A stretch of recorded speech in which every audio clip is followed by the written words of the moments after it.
ओम नमो भगवते वासुदेवाय। साल 2024 में सबसे पहला व्रत एकादशी का रखा जाएगा।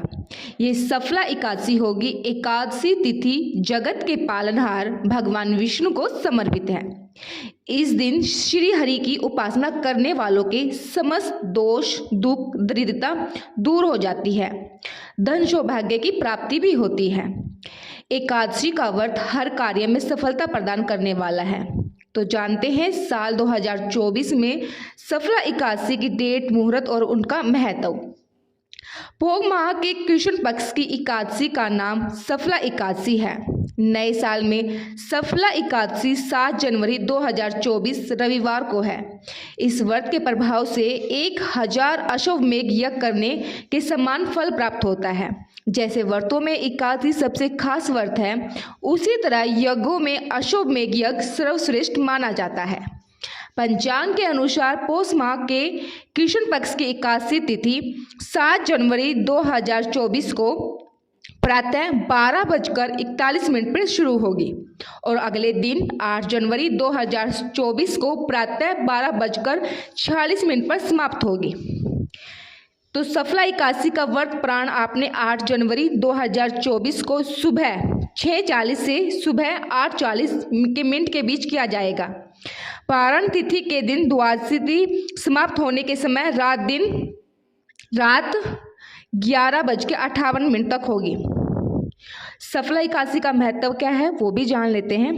सफला एकादशी से तात्पर्य सफलता है। मान्यता है इस एकादशी का व्रत करने वालों के सारे कार्यों में सफलता मिलती है, इसलिए इसे सफला एकादशी कहा जाता है। मनुष्य को 5 सहस्त्र वर्ष तपस्या करने से जिस पुण्य की फल की प्राप्ति होती है, वही पुण्य श्रद्धा पूर्वक रात्रि जागरण सहित सफला एकादशी का उपवास करने से मिलती है। तो आप भी इस उपवास को रख सकते हैं। सफला एकादशी का व्रत आप रख सकते हो। अगर आपका कोई काम नहीं बन रहा है तो आप इस एकादशी का व्रत जरूर रखें। अब जान लेते हैं सफला एकादशी की पूजा विधि। वैसे तो सभी एकादशी की पूजा विधि सेम ही होती है, तो आप इसकी कैसे आपको पूजन करना है तो वो भी एक बार जान लेते हैं। सफला एकादशी के दिन प्रातःकाल स्नान करने के बाद व्रत का संकल्प लेकर भगवान को धूप, दीप, फल और पंचामृत आदि अर्पित करना चाहिए। श्री हरि के अच्युत रूप को नारियल, सुपारी, आंवला, अनार और लौंग आदि को चढ़ाया जाता है। इस दिन रात्रि में जागरण करके श्री हरि के नाम के भजन करके बड़ी महत्ता है।